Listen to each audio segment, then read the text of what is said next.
proyectivas. ¿Son válidas, son confiables, se usan, no se usan? Sobre eso tienen que hablar ese día. La quinta clase, teoría psicodinámica de la personalidad, ¿no? Acá sería parte 2, parte 2. Y tenemos nuestra clase magistral, otro foro y debate, y trabajamos con lo que es análisis crítico de las terapias psicoanalíticas de la personalidad, ¿sí? Las terapias psicoanalíticas de la personalidad. ¿Hay terapias psicoanalíticas de la personalidad? ¿Funcionan o no funcionan para temas de personalidad? ¿Son terapias basadas en evidencia? La comunidad europea, la comunidad latinoamericana, sugiere o recomienda que se usen esas terapias, sobre eso tiene que investigar. Correcto, entonces en esta primera unidad, como pueden ver, tenemos 5 clases, 5. Y es una unidad un poquito larga, porque vemos los fundamentos y teorías iniciales de la personalidad. Luego, la unidad 2, vamos a ver las teorías conductuales, ¿ok? Y aquí vamos a ver, pues, las teorías conductuales de la personalidad, parte 1. Vamos a hacer un análisis casos. Y en el seminario, igual, ¿no? Vamos a ver un análisis crítico de la evaluación conductual de la personalidad. ¿Ok? Sobre eso se va a trabajar. La segunda semana de la unidad 2, que vendría a ser nuestra séptima semana de clases. Vamos a ver teorías conductuales de la personalidad, parte 2, igual análisis de casos en tema de intervención. Y en la práctica el análisis crítico de las terapias conductuales de la personalidad. ¿Ok?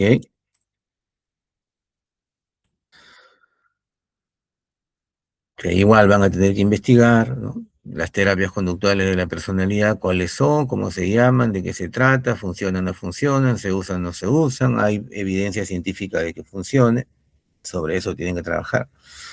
Ya, esto lo van a construir ustedes lo van a descubrir.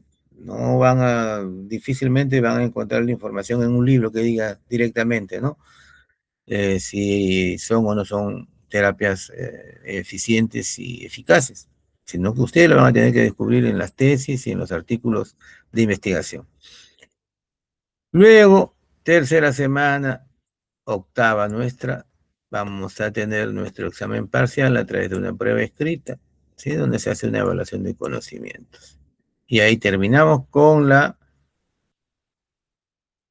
segunda unidad, ¿correcto? Ya saben ustedes, nuestra prueba escrita son pruebas de preguntas, por lo general no un mínimo de 10 preguntas, y son preguntas objetivas, donde ustedes tienen que coger cuál es la respuesta correcta. Por ahí de pronto será alguna pregunta también, ¿no? De las que hoy en día la llaman DECO, ¿no? Que vamos a tratar de contextualizar eh, el problema y ustedes tendrán que decidir, pues, cuál sería la respuesta correcta para ese problema. Luego, en la tercera unidad tenemos las teorías humanistas y de rasgos, ¿sí? Tercera unidad, ya estaríamos en la semana 9 realmente.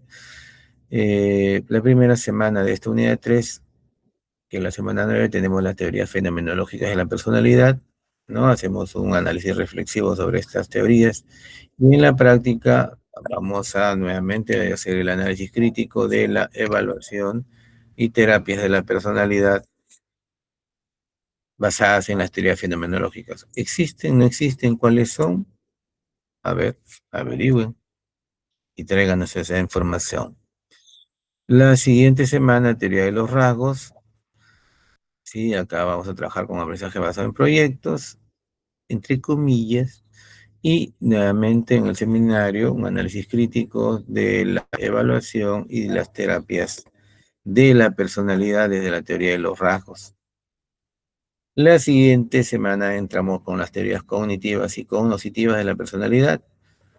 Haremos un cuadro comparativo en la teoría y Seminario de análisis crítico de la evaluación y terapias de la personalidad. Ok, estoy medio tartamudo hoy día. Basadas en las teorías cognitivas y cognoscitivas, ¿no? Tratando de hacer una diferenciación entre lo que es cognitivo netamente y lo que es cognoscitivo, porque como que hay toda una tergiversación, ¿no? Debido al analfabetismo funcional que tienen algunas personas que inclusive se dan el lujo de escribir libros, ¿no? Donde ponen a las teorías cognoscitivas dentro de las cognitivas y las cognitivas dentro de las cognoscitivas, cuando hay un claro límite epistemológico entre las dos, pero que a veces no lo han visto algunos, ¿no? Y que ustedes espero si lo puedan ver como lo ha hecho su estimado, querido y a veces odiado profesor. Bien, luego tenemos las teorías factorialistas, donde también haremos un cuadro comparativo, y en el seminario, pues ya saben, el análisis crítico de la evaluación de la personalidad de las teorías factorialistas, ¿no? Las teorías factorialistas solamente han hecho evaluación de la personalidad, ¿no? Terapias, no, vamos a ponerle también las terapias, ¿no? Por si acaso alguien encuentre algo, vamos a ver si encuentran, tal vez se encuentran. Desde las teorías factorialistas, ¿sí? Luego, en la cuarta unidad ya entramos con las nuevas tendencias teóricas y de investigación en psicología de la personalidad, entran las teorías integradoras, hacemos una línea de tiempo y también acá nuestro análisis crítico en el seminario, análisis crítico, ¿sí? De la evaluación y terapias de la personalidad basadas en las teorías integradoras. Estas teorías integradoras, así, netamente, han desarrollado terapias, han desarrollado instrumentos. Por ahí sí van a encontrar algunas cosas interesantes. Ya la siguiente clase vamos a ver los trastornos de la personalidad, ¿sí? Hacemos un diagrama de flujo de procesos bio. Hacemos ya en la práctica, se va a hacer un panel de por qué es importante la evaluación de los trastornos de la personalidad, ¿sí? Eso lo va a hacer uno de los grupos. Y la siguiente semana vamos a trabajar la personalidad y su relación con otras variables, haremos un pequeño debate sobre ello y un mapa conceptual integrador. El examen final involucra un proyecto integrador que deben sustentar, o sea, no va a haber un examen, salvo que la mayoría quiera examen. Si la mayoría me dice, no, profesor, queremos examen escrito, lo hacemos, ¿no? Sino que, bueno, como hoy en día nos están exigiendo los docentes que pues los sílabos sean por competencias, se supone de que pues esta competencia se va a demostrar a través de la sustentación de un proyecto integrado, donde se presentará un informe final y una defensa oral de ese proyecto integrador. ¿Ok? Este proyecto va a centrarse en el análisis integral de un caso de trastorno de personalidad o de autorregulación en el uso del móvil. Eso es lo que van a hacer. ¿Ok? O sea, los grupos de trabajo van a ver un caso de trastorno de personalidad, van a hacer un análisis integral, ¿ok? La parte evaluativa, la parte terapéutica, lo mismo si es que desean hacer sobre autorregulación en el uso del móvil, ¿no? Evaluar el trastorno que puede haber con el uso del móvil, que está hoy en día muy fuerte, y pues intervenir, intervenir psicológicamente, ya sea de manera directa o de manera online. Y eso pues sería ya todo nuestro sílabus. ¿Alguna pregunta? Voy grabando todo esto.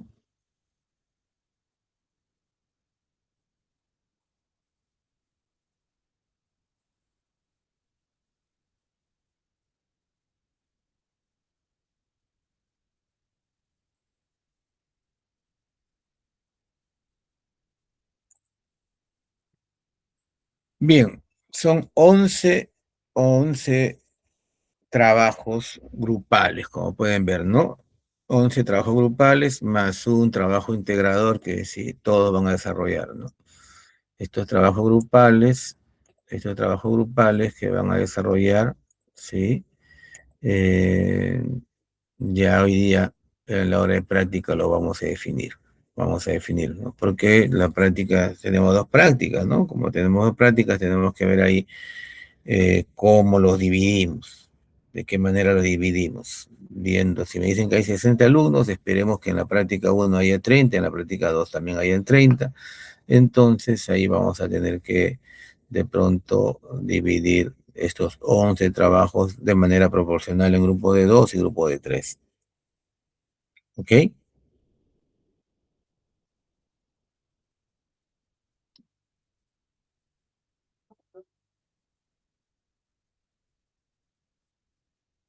Listo.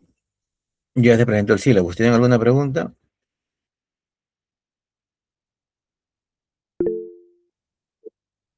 Sí, Jonathan, te escucho.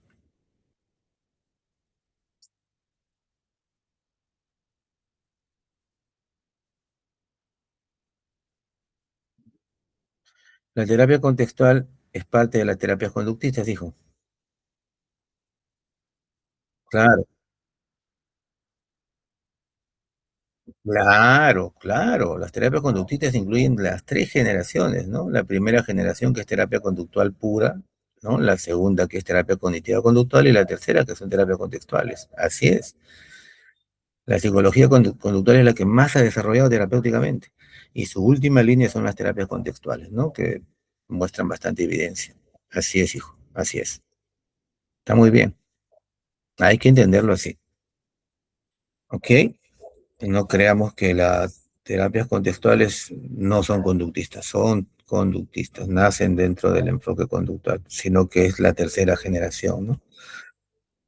Muy bien, veo que están adelantados, eso me gusta mucho, que están ya avanzaditos, y eso es bueno, ¿no? Es bueno. ¿Alguna otra consulta? Profe, Compartir. una consulta referente al informe final, o bueno, el proyecto más que todo integrador. ¿De qué tema vamos a tratar en ese proyecto? Ahí ya se les puso. Ustedes van a ver alguna persona que tenga trastorno de la personalidad y van a ver cómo evaluarlos y cómo apoyarlos a través de la intervención. Ese es el proyecto integrador. O también, esto lo hemos colocado acá, ¿no? O también pueden ustedes trabajar con la autorregulación en el uso del móvil. Cualquiera de estos dos temas, ¿no? Un trastorno de personalidad, que a veces es un poquito difícil de encontrar, o alguien que ya tenga el diagnóstico, el cliché, o de repente, que esto es más factible hoy en día, problemas en el uso del móvil, ¿no? En el uso del celular. Entonces, ¿cómo medir esto y cómo intervenir? ¿Cómo hacemos? ¿Ok?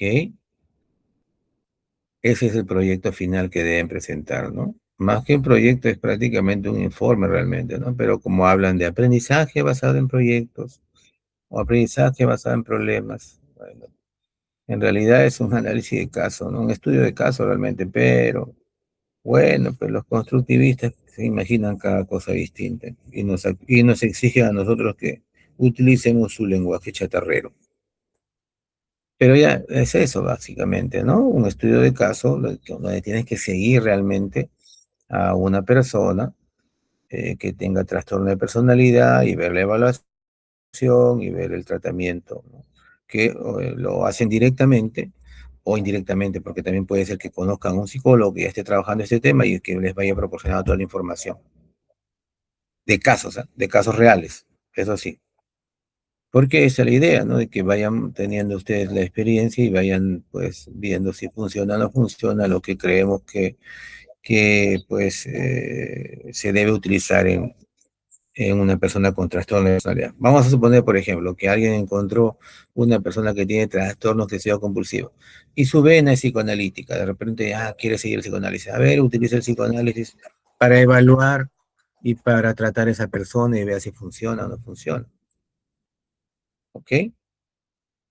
O a través, ¿no? De la autorregulación del móvil. ¿Qué hacemos psicoanalíticamente con una persona que tiene autorregulación, que tiene problemas con la regulación, ¿no? O sea, que tiene prácticamente ya una adicción a las redes o una adicción al móvil? y que ya manifiesta comportamientos desadaptativos, ¿no? No se adapta, o sea, su personalidad no se adapta a el entorno laboral, afectivo, académico, y entonces está presentando problemas fuertes que deben de regularse, ¿no? Tiene que regular el uso del móvil. Entonces, ¿qué hacemos? ¿Cómo lo evaluamos? ¿Hay herramientas para evaluar cómo lo tratamos? Eso, en eso consiste, ¿correcto? Bien, ahí lo tienen, así que eso semana por semana en grupo vayan trabajando con en realidad, desde el punto de vista conductual es un estudio de caso, ¿ok? Que deben de realizar.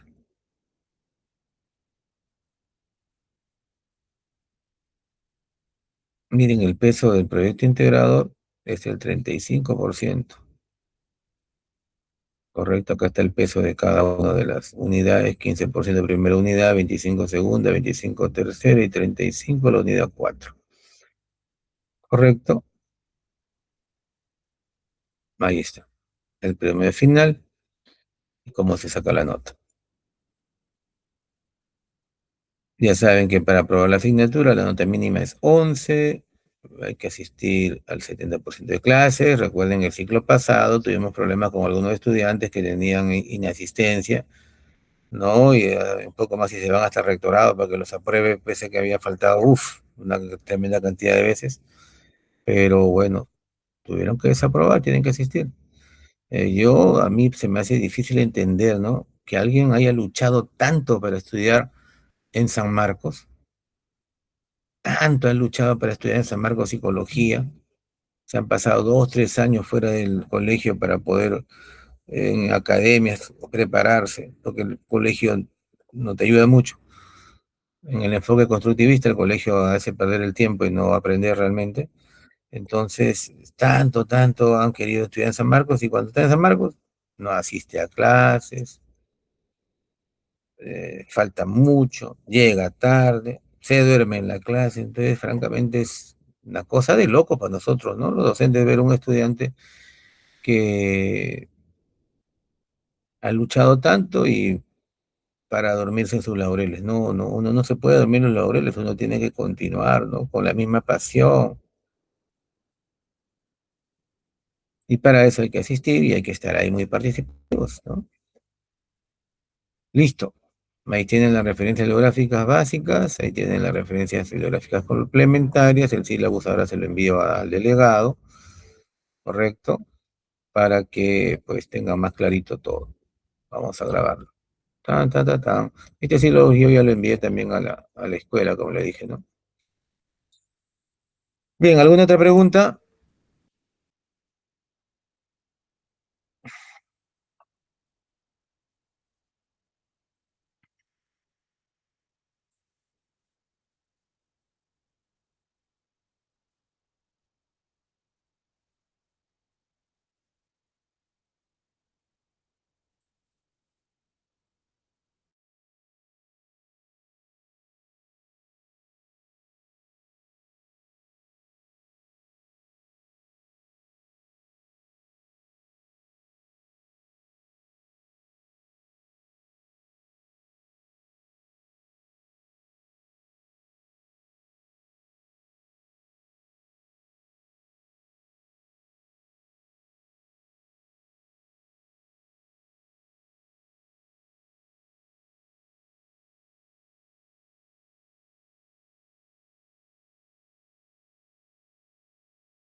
Listo, muy bien. No habiendo preguntas, entonces vamos a pasar ya a lo que es nuestra toma fotográfica. Vamos a tomar una foto. Por favor, enciendan sus cámaras porque nos están pidiendo la evidencia tanto de asistencia como pues de una foto de que se está desarrollando la clase, ¿no? Eso nos están pidiendo nuestras autoridades que tanto confían en nuestros profesores.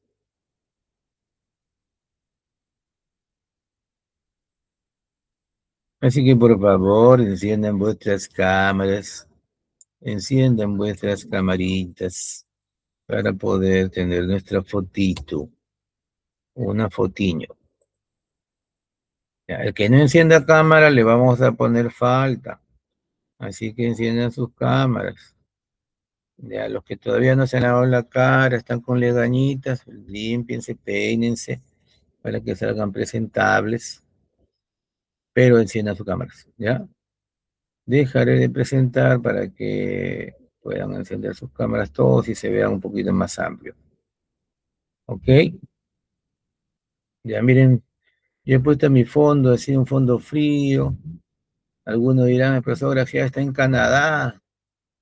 En Canadá sí podría estar, pero en Canadá cae piedras gordas de pronto. Es una broma. Es una paradoja, ¿no? Nadie es como otro, ni mejor ni peor, es otro. Y si dos están de acuerdo es por un malentendido. Bien, ahora tenemos que ponernos muchos de acuerdo para a quién elegimos como presidente, no solo dos, sino muchos, muchos, muchos. Y esperemos que escojan bien y no escojan pues gente que ya estuvo en el gobierno haciéndola muy mal.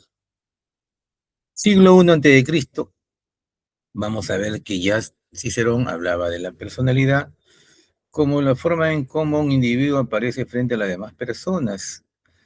Los griegos asumían pues al prosopón o la máscara como lo que sería la persona, una máscara, una manera de ser, una manera de actuar frente al resto, el papel que una persona desempeña en la vida, un conjunto de cualidades que comprenden el individuo.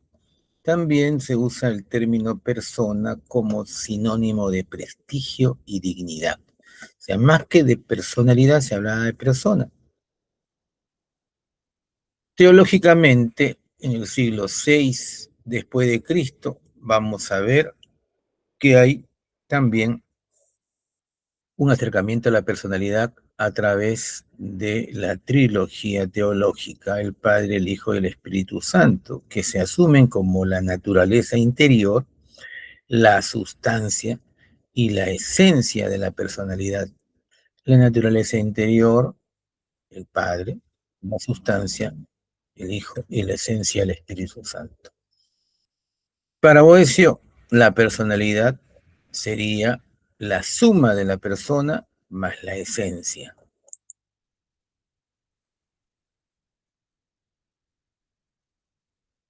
Jurídicamente, jurídicamente, una persona a lo largo del tiempo ha sido considerado como aquel ciudadano nacido libre. Recuerden que durante muchos siglos han habido pues esclavos, ¿no? Personas que de pronto eran capturadas y se mantenían cautivas, esclavizadas. ¿Alguien está escribiendo algo por el chat o qué está pasando? ¿No están viendo la pantalla? ¿Qué? ¿Algo están preguntando? No, ¿no? ¿O se están retirando? Escucho unos cliqueos que digo que se están retirando o están entrando, no lo sé. Bien, continuemos.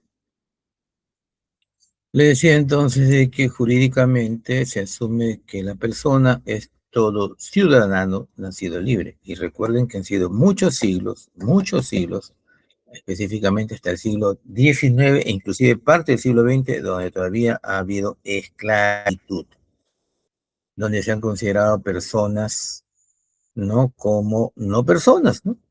Porque no eran libres, porque eran esclavos. Ya con los derechos humanos a partir del siglo XVIII, XIX y XX, ¿no? Más que todo en el siglo XIX y XX y ahora XXI, pues persona es todo ser humano vivo, que tiene derechos y tiene deberes. Samsung, el año 89, nos dice que el concepto personalidad, así como concepto, recién surge en el siglo XVIII, como una motivación por tratar de entender al individuo, como un proyecto cultural para tratar de comprender cómo es uno realmente y cómo es realmente la otra persona. Durante siglos, sobre todo de manera teológica, se ha considerado pues que el hombre o los hombres, los seres humanos somos iguales. Sin embargo, se nota que hay diferencia entre unos y otros. Por eso se trata de entender, ¿no? La personalidad, no ya como pues un elemento netamente divino, sino más bien como producto de la cultura misma, ¿no?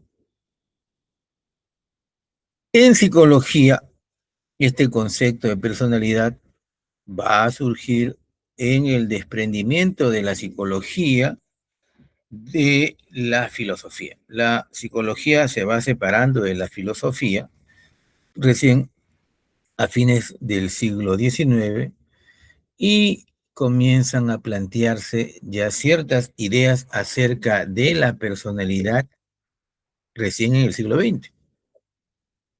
¿Ok? Freud, en su primera tópica, nos habla acerca de tres elementos que tienen que ver con lo que él consideraba el objeto de estudio de la psicología, el inconsciente, ¿no?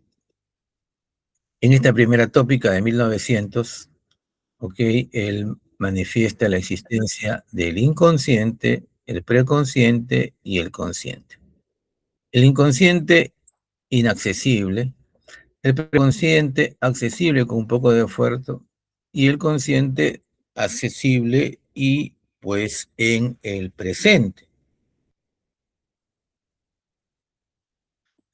En la segunda tópica de 1923, ¿sí?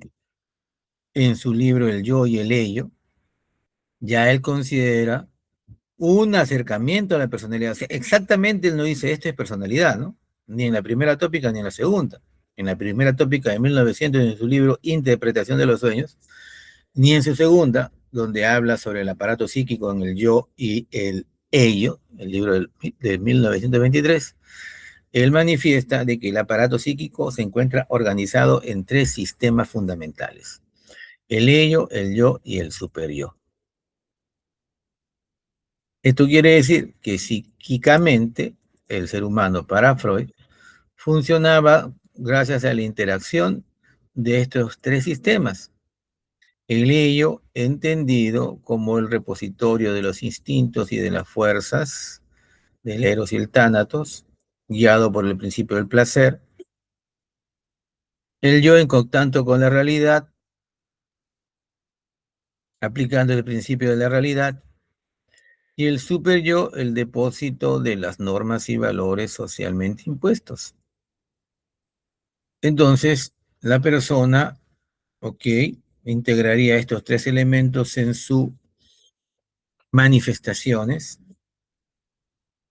que involucraban, pues, muchas veces, o que involucran, según él, pues, a veces conflictos entre el ello y el super yo, conflictos que los vivencia el yo, en donde se debaten qué hacer las solicitudes del ello, frenadas por el super yo. En esos conflictos fuertes se desarrollarían los mecanismos de defensa, ¿no? Ahora, Watson, ya un año después, miren, un año después, en su libro Conductismo de 1924, va a decir que la personalidad, y él sí toma la palabra personalidad, o sea, podemos decir que Watson, dentro de lo que es la historia de la psicología, va a ser el primero que toma la palabra personalidad dentro del lenguaje psicológico. Freud no lo tomaba dentro de sus libros de primera y segunda tópica del 900 y 923. Pero en 1924, Watson dice que la personalidad es el producto final de nuestro sistema de hábitos viscerales, manuales y laríngeos. ¿Qué nos dice Watson con, con este concepto? Nos está diciendo básicamente de que nuestro comportamiento habitual, o sea, nuestro comportamiento constante, homogéneo, repetitivo, que se presenta siempre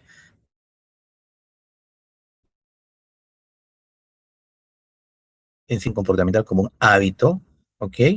Este conjunto de hábitos se mantiene constante en nosotros y por lo tanto nos distingue de los demás. A eso entonces se le llama, pues, personalidad, ¿no? Hábitos formados por conductas repetitivas que hacen consistente e identifican a la persona y la diferencian de los demás.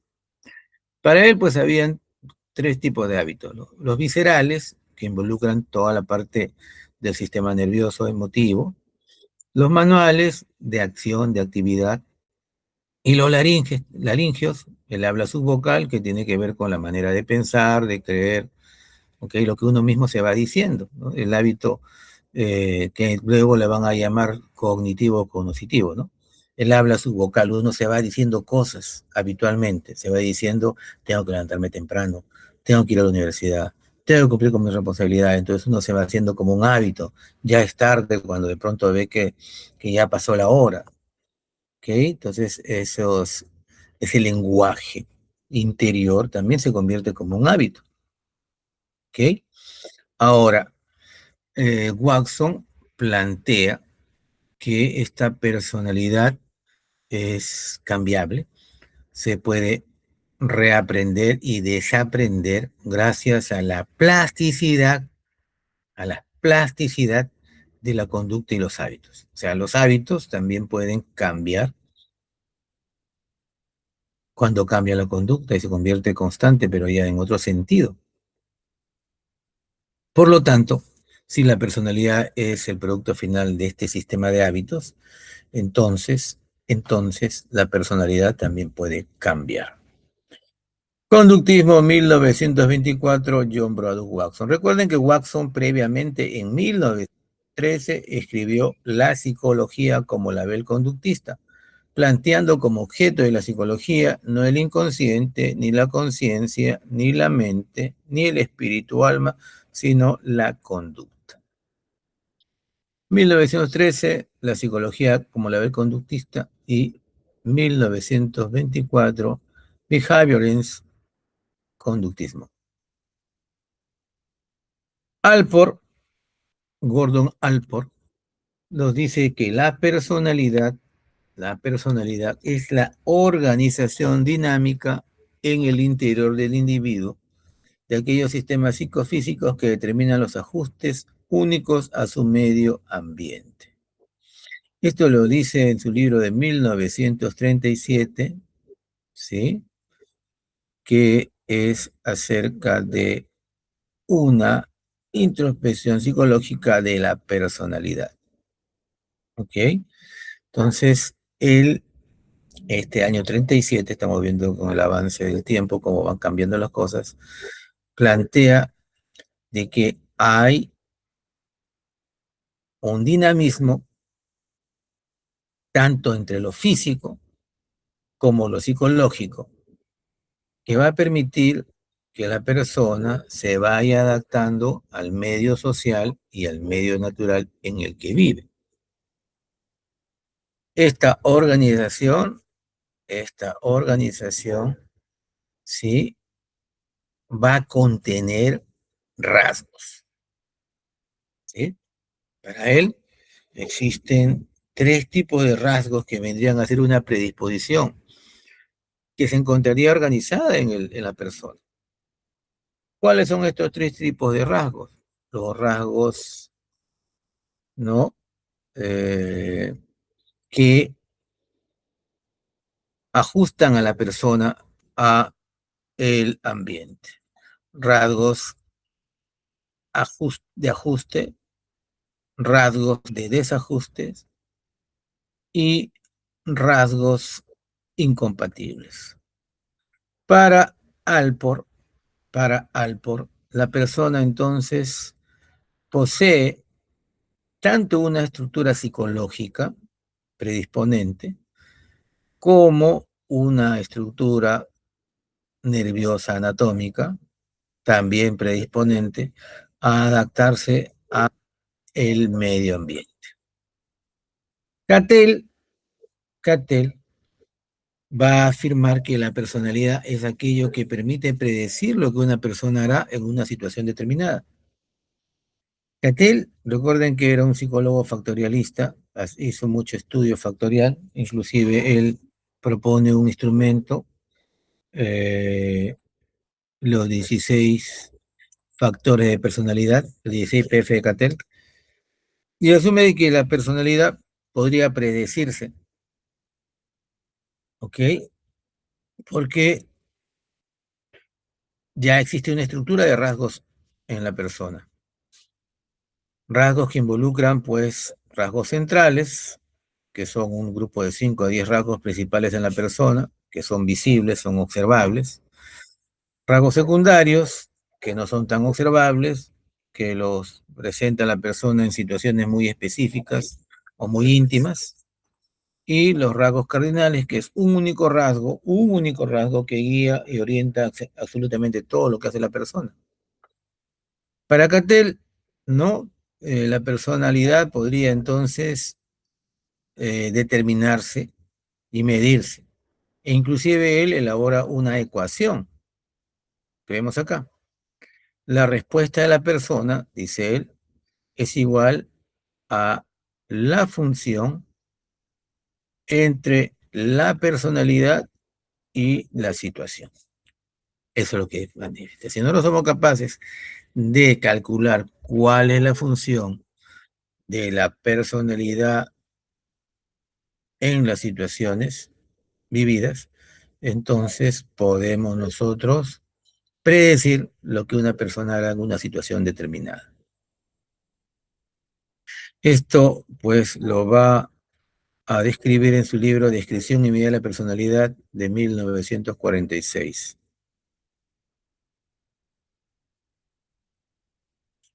¿Ok? En 1953, ya más adelante, vamos a ver que Skinner, también psicólogo conductista, plantea que la personalidad es un constructo teórico,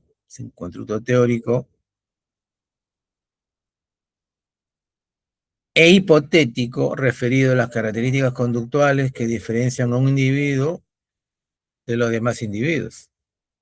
Para Skinner la palabra personalidad es eso, una palabra que lo que está haciendo básicamente es describir un conjunto de comportamientos, ¿ok?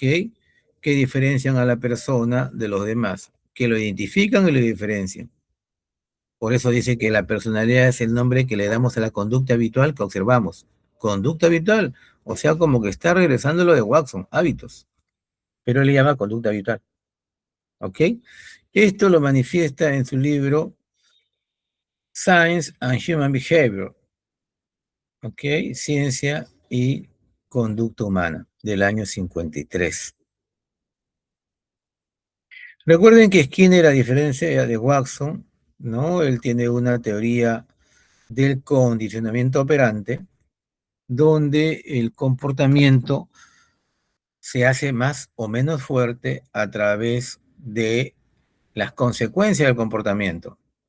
Su estructura es E, C, E. Estímulo antecedente, conducta, estímulo consecuente. Los estímulos consecuentes son los que le dan o le quitan fuerza a la conducta. El semestre pasado, en Psicología de la Personalidad, trabajamos con reforzamientos positivos, a veces con programas intermitentes, a veces con programas continuos, ¿no?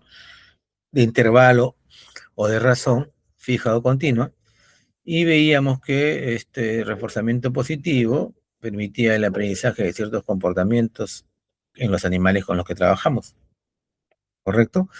Entonces, es la consecuencia que puede ser reforzamiento positivo o negativo, castigo positivo o negativo, el que le va a dar fuerza a la conducta y hacer que ésta se convierta, pues, en una conducta habitual. Y esta conducta habitual, o este conjunto de conductas habituales, ¿ok? Van a ser lo que llamamos personalidad,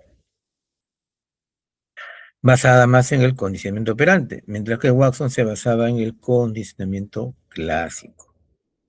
Guilford, Guilford, el año 59, en su libro Personalidad, nos dice pues que la personalidad que es un patrón único de rasgos del individuo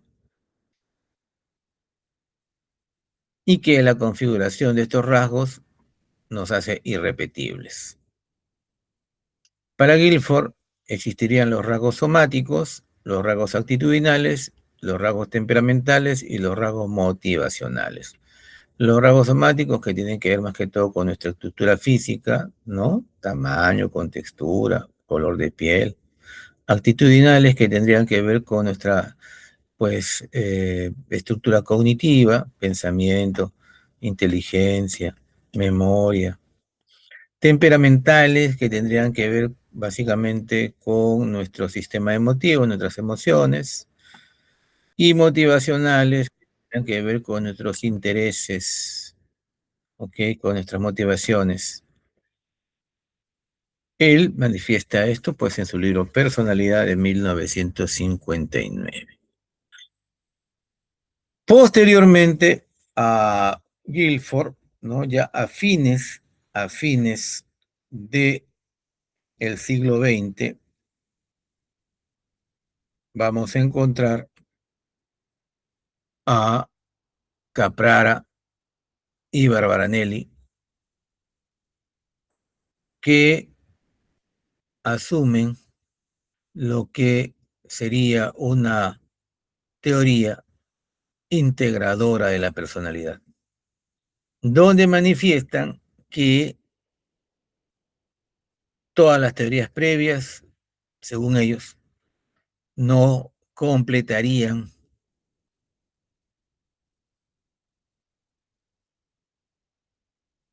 el entendimiento de personalidad, que habrían vacíos según ellos. Y por lo tanto, se debería tomar lo mejor de cada una de ellas para poder tener una teoría completa de la personalidad. Por eso plantean las teorías integradoras. ¿Ok? Que ahora la van a revisar también ustedes un poco dentro de la separata que se les va a entregar. Muy bien, hemos visto entonces ya la personalidad, ya dentro de lo que es psicología, ¿ok? Y ahora les toca trabajar a ustedes en la elaboración de lo que es una línea de tiempo acerca de el concepto de personalidad en la historia. Muy bien, ¿alguna pregunta?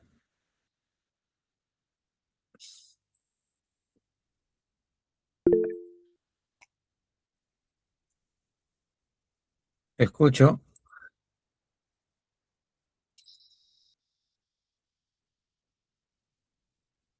Andrea Farfán, te escucho.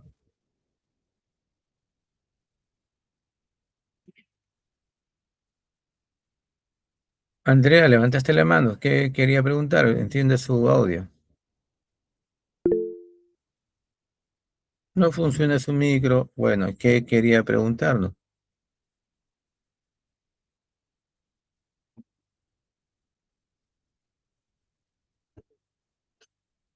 Escriba su pregunta si no funciona su micro.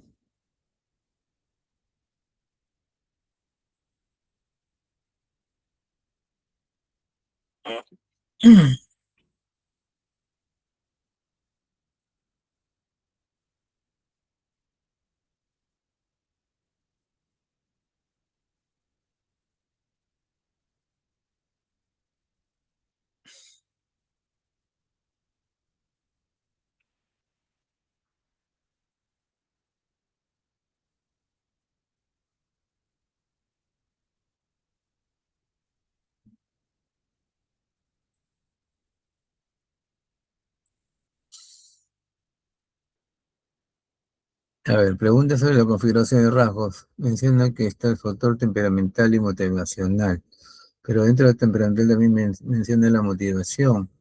Entonces, ¿cuál sería la diferencia entre esos dos rasgos? Yo no he mencionado la motivación dentro de lo temperamental, he mencionado la emoción, no la motivación. Lo temperamental tiene que ver con las emociones, con el sistema nervioso y cómo reacciona, qué tan reactivo es. ¿ok? Y lo motivacional tiene que ver con más que todo con los intereses, las motivaciones, ¿no? Lo que uno quiere hacer o lo que uno le gusta, y tiene que ver con eso, ¿no? De repente hubo problemas con el audio, ¿sí? Muy bien, muy bien.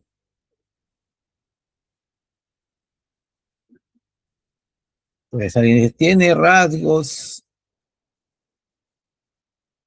coléricos. Ah, bueno, entonces, ¿qué es lo que podemos pensar? Que es reactivo, que reacciona con fuerza, que golpea, que agrede. Tiene rasgos melancólicos. Ah, pues no, pues más bien es una persona que se inhibe, ¿no? Que se afecta, que se aísla. Y eso tiene que ver con la parte, pues, ¿no? Emotiva, temperamental. Bien.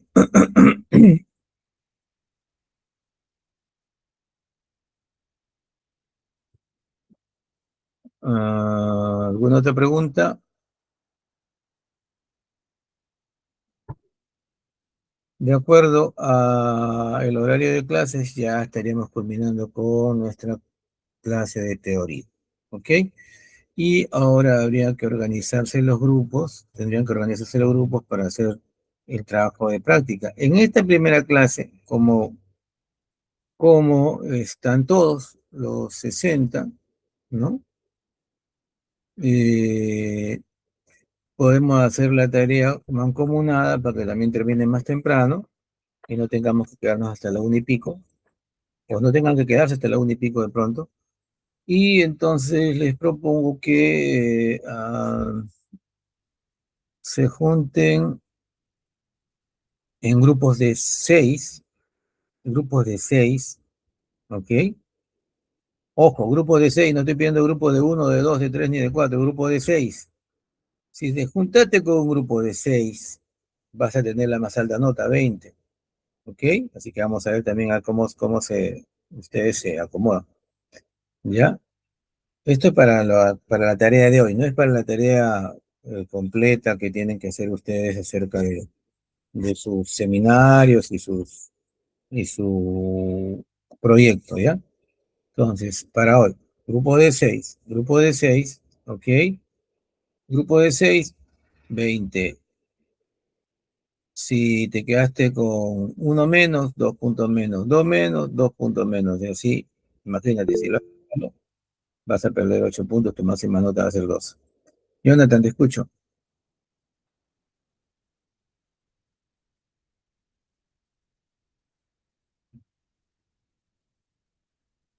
Ah, ya, pero están ahorita los 61 acá, ya ven, los que estamos ahorita, los que están ahorita, así que de una vez hagan su grupo de 6 como mínimo 6, ¿ok? Y elaboren su línea de tiempo. Les voy a proporcionar a través del delegado también la separata para lo que es línea de tiempo. A ver, un ratito, por acá la tengo.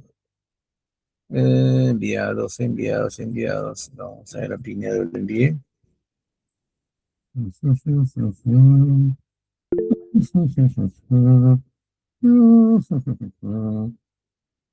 Ya, acá está. Persona de historia.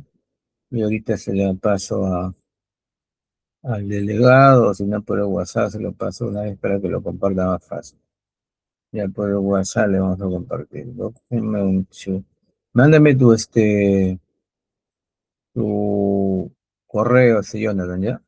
Para enviarte también los documentos por la vía formal, que es el correo de la universidad. Mándame tu correo, Jonathan, por el WhatsApp. Mándame para yo enviarte tanto el sílabus como la separata. Gracias, Jonathan. Ya está, hoy ya lo tengo. Ya lo tengo.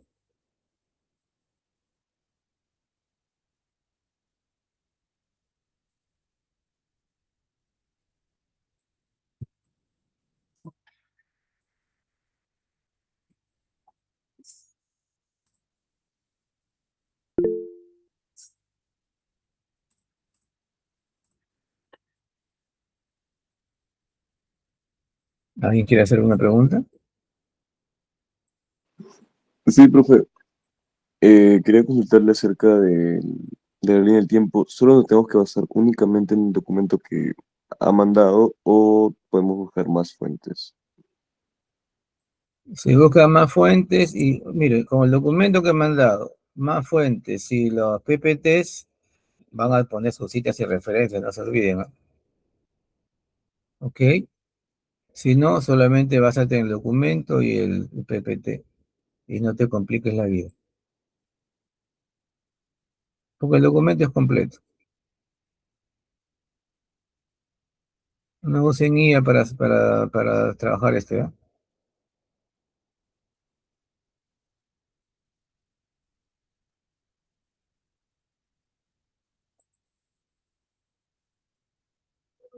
Ya estoy enviándote el PDF de historia de la personalidad.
Listo, ya te envié tanto el PDF también a tu correo.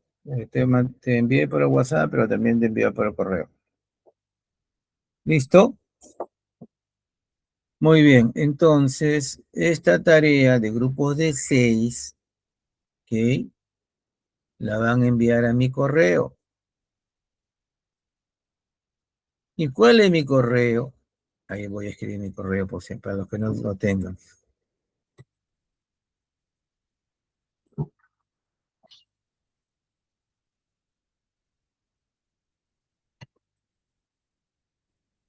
Ahí está, agragedan@unmsm.edu.p. Ahí está el correo.